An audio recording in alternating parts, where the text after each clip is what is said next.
اور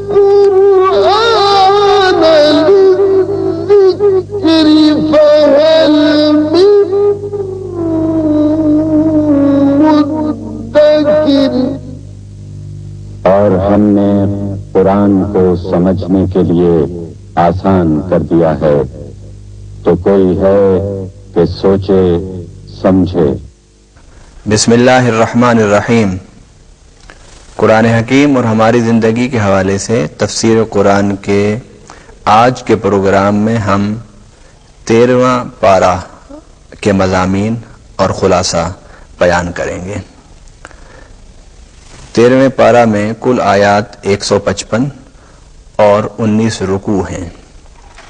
اس پارے کا آغاز وما ابرئ نفسی ان النفس لامارۃ بالسوء الا ما رحم ربی ان ربی غفور رحیم وقال الملك ائتوني به استخلصه لنفسي فلما كلمه قال انك اليوم لدينا مكين امين قال اجعلني على خزائن الارض اني حفیظ علیم۔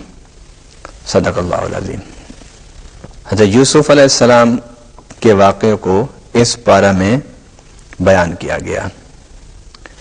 حضرت یوسف علیہ السلام نے جب خواب کی تعبیر بتائی، بادشاہ نے حضرت یوسف علیہ السلام کو اپنے دربار میں بلایا، اور دربار میں بلانے کے بعد بادشاہ نے کہا کہ استخلص لنفسی، کہ میں انہیں اپنا مشیر خاص بناتا ہوں، وزیر خاص بناتا ہوں، یعنی اپنے لیے انہیں خاص رکھتا ہوں کہ میں ان سے مشورہ کروں گا، ان سے پوچھا کروں گا امور مملکت کو چلانے کے لیے، کیونکہ انہوں نے جو تعبیر بتائی، پھر اس کے ساتھ مشورہ دیا، پھر تدبیر بتائی، یہ سب کچھ اس بات کو ظاہر کرتا ہے کہ یوسف ایک ذہین اور مدبر انسان ہیں۔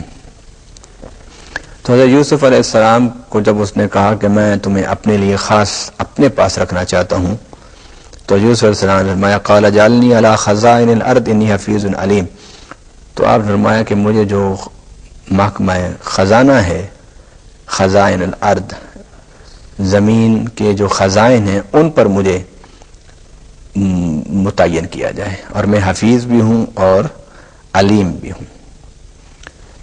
علماء کرام فرماتے ہیں کہ اگر کوئی شخص اہل ہو اور اللہ تعالیٰ نے اسے خاص صلاحیت دی ہو، تو اپنی اہلیت اور خصوصی اللہ کی طرف سے ودیت کی ہوئی صلاحیتوں کی بنیاد پر وہ کسی عہدہ کو طلب کر سکتا ہے، کیونکہ رب کی صلاحیتوں کو رب کی مخلوق کی منفعت کے لیے خرچ کرنا اور صرف کرنا، یہ در حقیقت اپنی صلاحیتوں سے ایک انصاف ہوتا ہے، اور ہر انسان یہ جانتا ہے کہ وہ کس کام کو احسن طریقے سے سر انجام دے سکتا ہے۔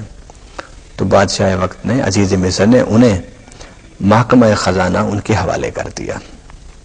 تو حضرت یوسف علیہ السلام محکمہ خزانہ پر متعین ہوئے، اور آپ نے مصر کے امور مالیات کو دیکھنا اور سنبھالنا شروع کر دیا۔ ادھر حضرت یوسف علیہ السلام کو اللہ تعالیٰ نے عزت دی، وہ اتنے بڑے منصب اور عہدے پر بیٹھ گئے۔ ادھر مصر میں قحط کا آغاز ہوا، تو قرآن کہتے ہیں وجاء اخوۃ یوسف فدخلوا علیہ فعرفهم وهم له منکرون۔ حضرت یوسف علیہ السلام کے پاس آپ کے بھائی آئے، انہوں نے حضرت یوسف علیہ السلام کو نہ پہچانا، ان کے خواب و خیال میں بھی نہ تھا کہ وہ بھائی جسے ہم اندھے کنویں میں پھینک چکے تھے وہ اس وقت ترقی کرتا ہوا اللہ کے فضل سے اس بڑے منصب پر بیٹھا ہوگا، لیکن یوسف علیہ السلام انہیں پہچان گئے۔ نتیجہ یہ ہوا کہ آپ نے ان کو اناج دیا، اور اناج دے کر انہیں رخصت کر دیا، اور پوچھا کہ تمہارا کوئی اور بھائی بھی ہے؟ تو انہوں نے کہا کہ ہاں ہمارا ایک اور بھائی ہے، وہ پیچھے ہے والد کے پاس، وہ ساتھ نہیں آیا۔ تو حضرت یوسف علیہ السلام کو جو انہوں نے غلہ خریدنے کے لیے پیسے دیے تھے وہ بھی آپ نے اس میں واپس رکھوا دیے، اور فرمایا کہ اگلی دفعہ تم اپنے اس بھائی کو لے کے آنا تو اس کے حصے کا بھی اناج لے کر جانا۔ تو بھائی واپس گئے، بڑے خوشی خوشی انہوں نے جا کے باپ کو سارا واقعہ سنایا۔ تو حضرت یعقوب علیہ السلام سے کہا کہ بنیامین کو بھیجو ہمارے ساتھ۔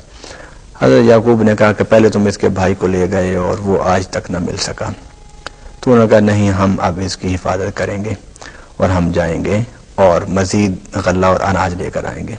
جب انہوں نے حضرت یوسف علیہ السلام سے حاصل کیا ہوا اناج کے کھولے بورے تو اس میں ان کے جو پیسے تھے وہ واپس مل گئے، تو اس سے اور زیادہ وہ خوش ہوئے حضرت یوسف علیہ السلام کے حسن سلوک پر. لیکن اس وقت تک ان کو یہ نہیں پتہ تھا کہ یہ جو مصر میں جس نے ہمیں اناج اور غلہ دیا ہے اور جو مصر کی امور مالیات کو سنبھال رہا ہے یہ ہمارا بھائی ہے.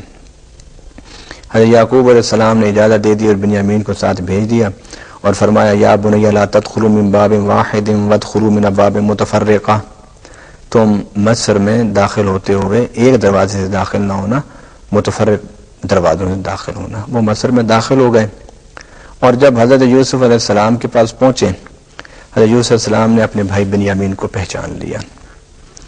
تو آپ نے تمام بھائیوں کا اناج دوبارہ انتظام کیا ساتھ دینے کے لیے اور ان کا جو غلہ جو تھا اس کو بندوا دیا اور انہوں نے حضرت بنیامین کے جو بورا تھا غلے کا اناج کا اس میں پینے والا پیالہ اپنا رکھ دیا.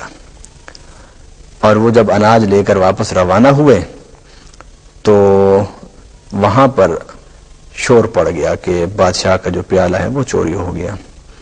تو لوگوں نے آوازیں دیں اور روکا. انہوں نے کہا کہ ہم چور نہیں ہیں اور نہ ہی ہم میں کوئی چوری کرنے والا ہے، ہم تو ایک بہت اچھے خاندان کے لوگ ہیں، ایسی حرکتیں ہم لوگ نہیں کرتے. انہوں نے کہا کہ کھولو اس کو اور اگر تمہارے اس سے مل گیا تو پھر کیا سزا ہوگی؟ تو انہوں نے کہا کہ شریعت ابراہیمی میں یہ ہے کہ اگر کوئی کسی کا مال چوری کرتا ہے تو وہ اس کا غلام بن کے رہتا ہے، جبکہ ایسا قانون مصر میں نہیں تھا کہ چور کی ایسی سزا ہو. لیکن انہوں نے عہد کر لیا تھا اس بات کا. تو جب سامان کھولا گیا تو کسی کے اناج میں سے نہ نکلا وہ پیالہ، تو بنیامین کے اس اناج کے جو بورا تھا اس میں سے وہ نکل آیا. تو ان کے عہد کے مطابق انہیں حضرت بنیامین کو چھوڑنا پڑا. تو انہوں نے سوچا کہ اب ہم واپس جائیں گے تو یعقوب علیہ السلام کہیں گے پہلے تم نے اس کے بھائی کو گم کر دیا یوسف کو، آپ بنیامین کو کہیں چھوڑ آئے ہو. تو ان میں سے ایک نے کہا کہ آپ ہم میں سے کسی ایک کو لے لیں، بنیامین کو چھوڑ دیں تاکہ ہم باپ کو جواب دینے والے بنیں. تو آپ فرمایا ایسا نہیں ہوگا، جس نے چوری کی ہے وہی اپنی سزا کو بھگتے گا. تو یوسف علیہ السلام نے حضرت بنیامین کو بتا دیا کہ میں تیرا بڑا بھائی ہوں اور تو میرا چھوٹا بھائی ہے اور میں بڑے عرصے سے تجھے دیکھنے کے لیے مشتاق تھا، ترستا تھا، آج اللہ نے تمہیں مجھ سے ملا دیا. اب وہ واپس گئے اور انہوں نے جا کر یہ بات بتائی حضرت یعقوب کو. تو آپ نے کہا کہ میں نے تو تمہیں کہا تھا کہ تم اس کی حفاظت نہیں کر سکو گے. حضرت یعقوب علیہ السلام نے پھر انہیں کہا کہ جاؤ ایک دفعہ نکلو، مایوس نہ ہو.